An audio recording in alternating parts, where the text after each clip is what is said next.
مدینہ کے لوگوں نے یہ ڈیسائیڈ کیا کہ ہم لوگ ان ساری ضلعوں کو ملا کر ایک بڑا ڈسٹرکٹ بناتے ہیں، ایک بڑا کنگڈم بناتے ہیں، جس کا نام یثرب ہوگا، جو مدینہ کا پرانا نام تھا، اور اس کا ایک راجہ چنتے ہیں۔ اور انہوں نے ڈیسائیڈ کیا کہ جو خزرج کا سب سے بڑا قبیلہ ہے، اس ضلع ہے، اس کا جو گورنر تھا عبداللہ بن ابئی، اسے ہم اپنا راجہ چن لیتے ہیں۔ اور انہوں نے اس کے راجہ بننے کی ساری تیاریاں چالو کر دی۔ اس کے کچھ ہی دنوں پہلے رسول اللہ صلی اللہ علیہ وسلم ہجرت کر کر جب مدینہ پہنچے تو ان کا بہت وارم ویلکم کیا گیا، اور وہاں پر ان بہت سے لوگوں نے اسلام لا کر وہ مسلمان بن گئے اور رسول اللہ صلی اللہ علیہ وسلم کے ساتھ ہو گئے۔ اور وہاں کی مسلمز اور نان مسلمز سب نے یہ ڈیسائیڈ کر لیا، ایک رائے میں ایک رائے ہو گئے، سب نے انانیمسلی یہ ڈیسائیڈ کر لیا کہ اب رسول اللہ صلی اللہ علیہ وسلم یہاں کے گورنر ہوں گے۔ اور یہ بات عبداللہ بن ابئی obviously برداشت نہیں کر سکا۔ کیوں؟ کیونکہ وہ پولیٹیکلی اتنا انفلوئنشل ہو چکا تھا، اتنا بڑا، وہ الیکشن جیت چکا تھا ایک طرح سے، اور اس کے بعد اس سے وہ کراؤن چھین لیا گیا، اور اب وہ پوزیشن اسے نہیں ملی۔ اس کے لیے اس نے رسول اللہ صلی اللہ علیہ وسلم کو اپنا ہی دشمن بنا لیا، من ہی من میں اپنا دشمن بنا لیا، لیکن سامنے اس نے ظاہر نہیں کیا، سامنے وہ مسلمان بن کر اپنے آپ کو پریزنٹ کرتا، اور وہ اچھے سے اچھا مسلمان بننے کی کوشش کرتا، رسول اللہ صلی اللہ علیہ وسلم کا بہت قریبی بننے کی کوشش کرتا، اس ہوپ میں کہ کچھ اسے اس کا بینیفٹ ملے، اگر وہ گورنر نہ بن سکا تو اس سے کوئی لوور پوزیشن مل جائے، لیکن کہیں وہ پولیٹیکلی جو اس کا سٹیٹس تھا وہ کسی طرح سے مینٹین ہو سکے۔ تو اس طرح کے جو لوگ ہوتے ہیں، جو نہ کافر تھا، وہ نہ تو کافر تھا نہ مومن تھا، وہ منافق تھا، یعنی وہ اوپر اوپر سے رسول اللہ صلی اللہ علیہ وسلم کا ساتھ دینے کا ناٹک کرتا تھا، لیکن اندر سے وہ ایمان نہیں لایا تھا، وہ مسلمان نہیں بنا تھا، وہ صرف اپنے مفادات کے لیے یہ سب کر رہا تھا۔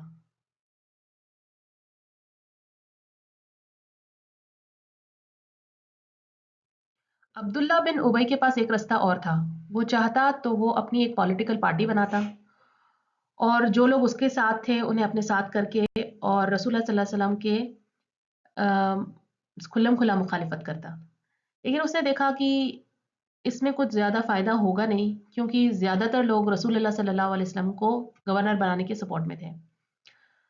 تو اس نے دھوکہ دینے کا سوچا، اور اس نے سوچا کہ کسی طرح میں بھی اپنے آپ کو مسلمان بتا کر اپنی پوزیشن کچھ سوسائٹی میں دوبارہ سے پولیٹیکلی بنا لوں اور کچھ انفلوئنشل پوزیشن پہ پہنچ جاؤں۔ تو اس کو یہ فائدہ دکھ رہا تھا، اس طرح سے اس نے اپنے آپ کو پیش کیا۔ اس کے علاوہ کچھ لوگ اور بھی تھے جو اس وقت منافق تھے، جنہیں اسلام سے کوئی زیادہ انٹرسٹ نہیں تھا، بٹ بس اپنے مفادات کے لیے وہ مسلمان بن گئے تھے۔ اس کے بعد منافقوں کی پاپولیشن تب بڑھی جب کچھ عرصے بعد جنگ بدر ہوئی، اور جنگ بدر میں مسلمانوں کو فتح حاصل ہوئی، وہاں سے انہیں مال غنیمت بھی ملا، اور اس وجہ سے ان کا فائنینشیل سٹیٹس بھی ٹھیک ہوا، سوسائٹی میں بھی، ان آس پاس کے قبیلوں میں بھی جب یہ بات پہنچی کہ مسلمان یہ جنگ جیت گئے ہیں، تو ان کی قوت بھی بڑھی، ان کا سٹیٹس اور ان کا مرتبہ بھی بڑھا، ان کا رتبہ بھی بڑھا، اور ان کا دبدبہ چھانے لگا۔ تو یہ دیکھ کر کچھ لوگوں کو لگا کہ اب ہمارا کیا بنے گا، اگر مسلمانوں نے قوت پکڑ لی اور اگر ہمیں نقصان پہنچایا تو اس سے بہتر ہے کہ ہم بھی اسلام قبول کر لیں۔ تو اس طرح سے بہت لوگ منافق تھے لیکن جھوٹا اسلام قبول کرنے کا دعویٰ کر لیا، تاکہ دونوں طرف سے فائدہ اٹھا سکے، ایمان والوں کے ساتھ ناٹک کر کے ان سے بھی کچھ فائدہ اٹھا لیں، اور اپنے لوگوں کے ساتھ رہ کر کچھ ان سے بھی فائدہ اٹھا لیں۔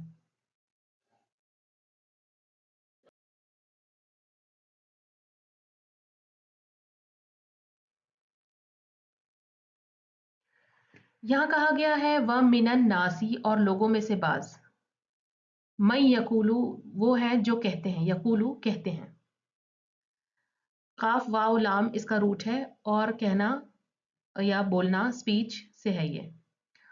اس کے بعد آمنا، ہم ایمان لائے، نون کے ساتھ جو الف ہے وہ ہم سے اس کا معنی بنتا ہے، اور آمنا ہم ایمان لائے، باللہ اللہ پر، وبالیوم الآخر اور آخری دن پر. آخر جو ہے وہ لاسٹ، فائنل، اردو میں بھی آتا ہے آخر، تو آخری دن پر ہم ایمان لائے. وما اور نہیں، ما جو کلمہ ہے قرآن مجید میں الگ الگ آیت میں الگ الگ کانٹیکسٹ میں اس کا میننگ بدلتا ہے. یہاں پہ ما کا مطلب ہے نہیں، کہیں اور ہم دیکھیں گے تو وہاں ہوگا جو کچھ، سب کچھ، اس طرح سے اس کا میننگ ہوتا ہے. جیسے ہم نے کہا، جیسے لہو ما فی السماواتی و ما فی الارض، جو کچھ آسمانوں میں ہے اور جو کچھ زمین میں ہے، اس طرح سے یہ جو کچھ کا بھی میننگ دیتا ہے. ہم یعنی وہ، بمؤمنین ایمان لانے والے نہیں، یعنی اور نہیں ہے وہ ایمان لانے والے. تو یہ جو بی ہے وہ ایکسٹرا ہے، زائد ہے. بی سے یہاں مطلب ہے تاکید کے لیے آیا ہے. تو یہاں مومن اور ایمان کا سیم روٹ ہے. مومن سنگولر کو کہتے ہیں اور مومنین پلورل کو. اگر مومن سنگولر ہے اور مومنین پلورل ہے، اور بی یہاں پہ تاکید کے لیے ایکسٹرا ہے. اگر ہم اس آیت کو دیکھیں تو اس میں ہے کہ کچھ لوگ، بعض لوگ ایسے ہیں جو کہتے ہیں کہ ہم ایمان لائے اللہ پر اور یوم الآخر پر. دیکھیں یہاں پہ بھی ان لوگوں کی بغض اور عداوت جو رسول اللہ صلی اللہ علیہ وسلم کے خلاف تھی وہ یہاں ظاہر ہوتی ہے کہ انہوں نے کہا کہ ہم ایمان لائے ہیں اللہ پر اور آخرت پر، لیکن یہاں پہ رسول اللہ صلی اللہ علیہ وسلم کا نام مس ہو رہا ہے. تو یہ تیسرے ٹائپ کے لوگ ہیں جو نہ تو مومن ہیں نہ کافر ہیں، بلکہ یہ منافق ہیں. لیکن انہیں منافق کہہ کر ایڈریس نہیں کیا گیا، بلکہ یہاں کہا گیا کہ وَمِنَ النَّاسِ، لوگوں میں سے کچھ ہیں ایسے. یہاں پہ ان کی علاماتیں بتائی گئی ہیں، ان کی ٹریٹس بتائے گئے ہیں کہ وہ کس طرح کے لوگ ہیں.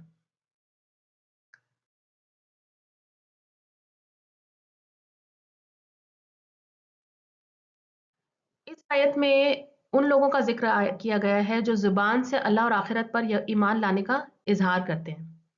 یہ لوگ اپنے باتوں میں دکھاوا کرتے ہیں، لیکن ان کے دل سچائی کو ایکسپٹ نہیں کرتے. یہ سچے ایمان، ان کا دل سچے ایمان سے خالی ہے. اور آخری دن پر ایمان کا مطلب ہے کہ انسان اپنی آخرت کے لیے اس دن کے لیے تیاری کرے. اس کو ماننے کا مطلب ہے کہ اس وقت وہ عمل اپنے سدھارے.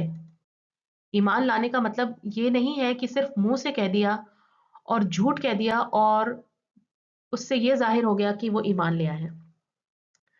کوئی بھی شخص جو منہ سے کچھ اور کہتا ہے اور دل میں کچھ اور رکھتا ہے، اسے ہم ہپوکریٹ کہتے ہیں. یعنی ایک دو منہا انسان جو ایک طرف ایک چہرہ رکھتا ہے اور دوسری طرف دوسرا چہرہ رکھتا ہے، جہاں فائدہ ہوا اس طرف چلا جاتا ہے. جس طرف اس کا فائدہ ہے وہ کسی ایک کا نہیں ہے، وہ کسی کا بھی نہیں ہے، وہ دونوں میں سے کسی بھی پارٹی کا نہیں ہے. جہاں اس کا فائدہ ہے وہ اس وقت اس جگہ کا ہے. زبان اور دل کے فرق کا نام ہے منافقت. اور زبانی باتوں کی کوئی امپورٹنس نہیں ہے اسلام میں، کیونکہ آپ کے اعمال کا دار و مدار آپ کی نیتیں ہیں. ہر شخص کی نیت کے اکارڈنگ اس کے اعمال کا حساب ہوگا. ہدایت کے لیے ضروری ہے کہ دل اور زبان دونوں الائنمنٹ میں ہو، ایک جیسی چیز ہو. یہ صرف دھوکہ دیتے ہیں، دھوکہ دینے کی کوشش کرتے ہیں. آپ اس آیت میں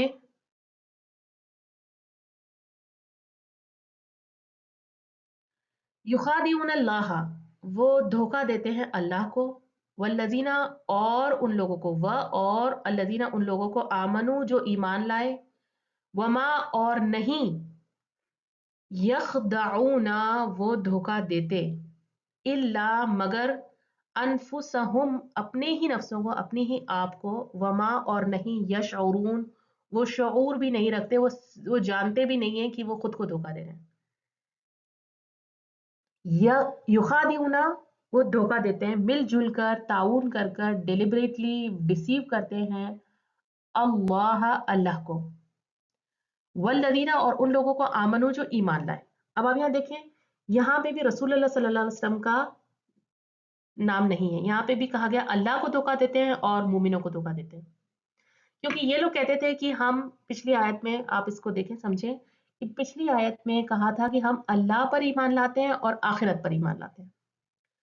تو وہ تو یہاں اللہ تعالیٰ فرما رہے ہیں، اللہ سبحانہ تعالیٰ رسول اللہ صلی اللہ علیہ وسلم کو دھوکا دے رہے ہیں اصل میں یہ لوگ، اور مومنوں کو دھوکا دے رہے ہیں. لیکن اللہ تعالیٰ رسول اللہ صلی اللہ علیہ وسلم کی جگہ خود کو رکھ کر کہتے ہیں کہ تم اللہ کو دھوکا دے رہے ہو. رسول اللہ صلی اللہ علیہ وسلم کو نہیں بلکہ اللہ کو دھوکا دے رہے ہو، جو کہ ممکن ہی نہیں ہے. اللہ تعالیٰ کو دھوکا دینا ممکن ہی نہیں ہے کیونکہ وہ تو دلوں کے حال بھی جانتے ہیں. تو کہا کہ یخادعون، وہ دھوکا دیتے ہیں اللہ کو، والذین، اور ان لوگوں کو، آمنو، جو ایمان لائے. آمنو سے روٹ ورڈ ہے ایمان والا، ایمان لانے والوں کا.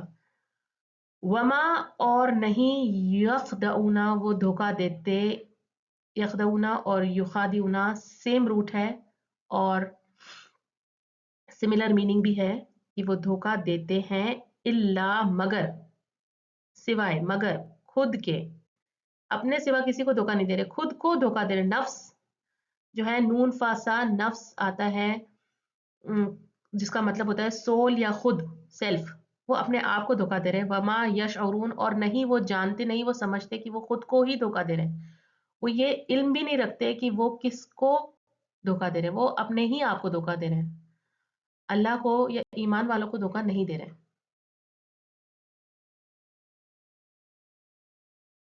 فی میں، قلوب، قلب کی جمع ہے، قلب یعنی دل، ہم ان کے، فی قلوبہم ان کے دلوں میں، مرض، مرض ہے، بیماری ہے. مرض اردو میں بھی کہتے ہیں. تو ان کے دلوں میں بیماری ہے. فزادہم اللہ مرض، تو پھر زیادہ کر دیتا ہے، بڑھا دیتا ہے اللہ تعالیٰ مرض ان کو بیماری میں. دیکھیں دنیا میں بھی ایسے ہی ہوتا ہے، اگر کوئی شخص بیمار ہے، کوئی بھی ڈیزیز ہے، دل کی کوئی بیماری ہے یا کوئی اور بیماری ہے، اگر ہم اس کا علاج نہیں کریں گے تو وہ بڑھتی جائے گی اور وہ ہلاکت تک پہنچ جائے گی. اسی طرح سے ان کے دلوں میں بھی بیماری ہے اور اس کی بیماری کا وہ علاج نہیں کرتے تو اللہ تعالیٰ نے ان کی بیماری کو بڑھا دیا ہے. اب یہ بات اپلائی اس طرح سے ہوتی ہے کہ اگر وہ خود اس کا علاج نہیں کرنا چاہتے، وہ اس بیماری کے ساتھ رہنا چاہتے ہیں، تو اللہ نے انہیں چھوڑ دیا ہے اور بیماری بڑھ رہی ہے. اب دیکھیں یہاں پہ کہا ہے کہ مرضن، اسپرچول اور فزیکل النس کی بات ہو رہی ہے، بیماری کی. دل بیمار ہے. دل کس طرح سے بیمار ہے؟ خواہشات، ایک ہوتا ہے شہوات اور ایک ہوتا ہے شبہات. شہوات ہوتا ہے خواہشات، یعنی جو اچھا لگ رہا ہے، جو دل چاہ رہا ہے وہ کر رہے ہیں. اس میں اگر کسی کا نقصان ہو رہا ہے تو ہمیں پرواہ نہیں، ہمیں اچھا لگ رہا ہے. اگر کوئی چیز ہمیں پسند ہے تو وہ کریں گے، جو ہمیں نہیں پسند وہ نہیں کریں گے. صرف اپنی خواہشات، اپنے بارے میں سوچنا اور اپنی اچھا سے چلنا، کیا صحیح ہے کیا غلط ہے اس کا کوئی ہمیں مطلب نہیں. یہ ہے خواہشات کی بیماری. دوسری ہے شہوات یعنی شک کی بیماری. شک بھی جو ہے وہ اگر آپ اسے ویسے ہی چھوڑ دیں تو وہ بڑھتا ہے. شک کا علاج اگر ہم نہ کریں تو وہ بڑھتا ہے. جیسے ایک شخص ہے جو کہتا ہے کہ قرآن پہ تو میں بھروسہ کرتا ہوں، قرآن تو مجھے صحیح ہے، قرآن کی ضرورت تو ٹھیک ہے، قرآن پہ تو ہم بھروسہ کر سکتے ہیں، لیکن رسول اللہ صلی اللہ علیہ وسلم کی حدیثوں کا کیا مطلب ہے؟ ہمیں کیوں ان کی حدیثوں پہ جانا ہے؟ قرآن ٹھیک ہے، قرآن تک ٹھیک ہے.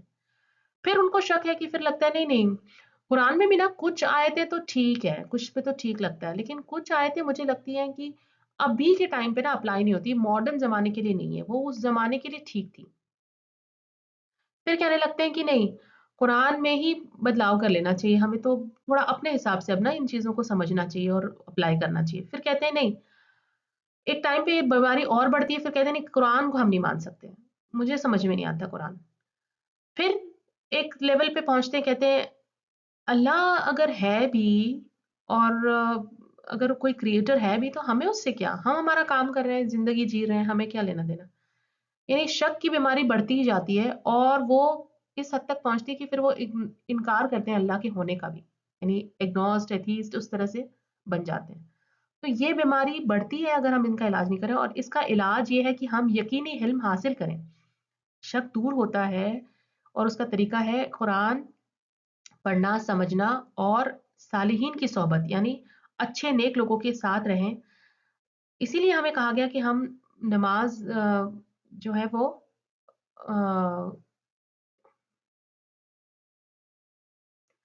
نماز کو جماعت کے ساتھ پڑھیں اور مجلسیں کریں، لوگوں کے ساتھ بیٹھ کر قرآن اور حدیث کی باتیں کریں. تو یہ جو وجہ ہے اسی وجہ سے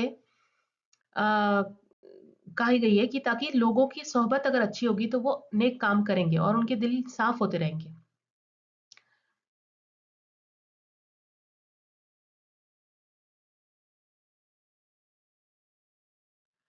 و اور لیے ہم ان کے و لہم اور ان کے لیے ہے عذاب عذاب یعنی پنشمنٹ، اردو میں بھی عذاب ہی کہتے ہیں، علیم دردناک. علیم فعیل کے وزن پہ ہے، جیسے کہ ہم نے پڑھا تھا رحیم فعیل کے وزن پہ تھا تو ہم نے کہا تھا کہ کنٹینیوسلی رحم کرنے والا. اسی طرح سے علیم کنٹینیوسلی پینفل.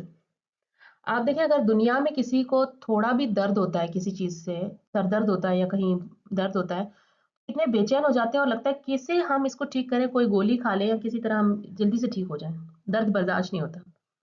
اور یہاں کہا ہے کہ کنٹینیوسلی پینفل عذاب ہے. بیما بوجہ اس کے جو کانو تھے وہ یکذبون وہ جھوٹ بولتے. کذبا جھوٹ ہوتا ہے اور جھوٹ بولنا بہت ناپسندیدہ ہے اور جھوٹ بولنے والوں کے لیے دردناک عذاب ہے. رسول اللہ صلی اللہ علیہ وسلم نے فرمایا کہ ہپوکریٹس جو منافق ہوتے ہیں ان کو 3 طریقے سے پہچانا جاتا ہے. ایک تو یہ کہ وہ بات کرے تو جھوٹ بولے، جب بھی وہ بات کرتا ہے وجہ ہو یا نہ وجہ نہ ہو وہ جھوٹ بولتا ہے. دوسرا کوئی پرومس کرے تو بریک کر دیں، آپ کسی طرح کا کوئی وعدہ کرے اور اس کو توڑ دیں. اور امانت میں خیانت کرے، اگر اس کے پاس کوئی امانت رکھی جائے تو اس کے اندر وہ خیانت کر دیتا ہے. اب دیکھیں جھوٹ بولنا کتنا کامن ہے آج ہماری سوسائٹی میں.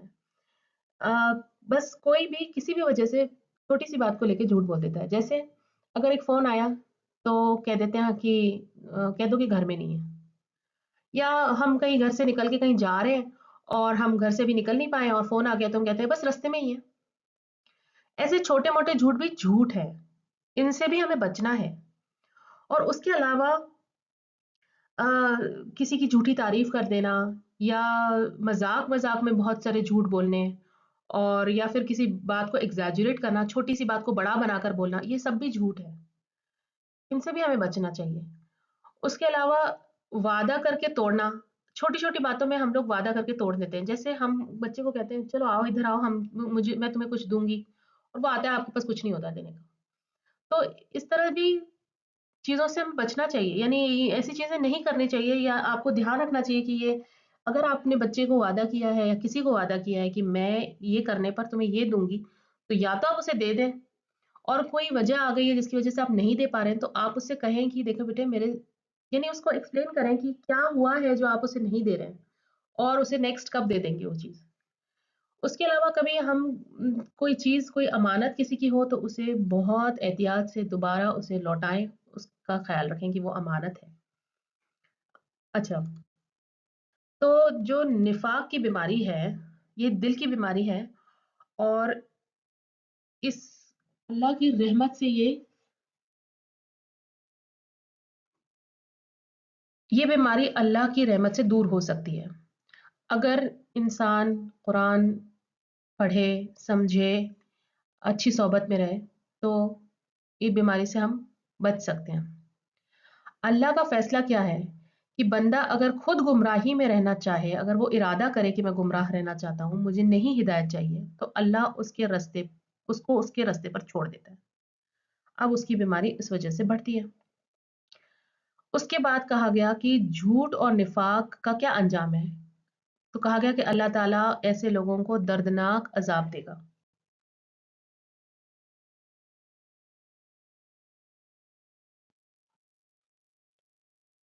الحمدللہ، آج کا لیسن یہاں پہ ختم ہوتا ہے. سبحانک اللہم و بحمدک نشہد ان لا الہ الا انت نستغفرک و نتوب الیک. السلام علیکم ورحمۃ اللہ وبرکاتہ.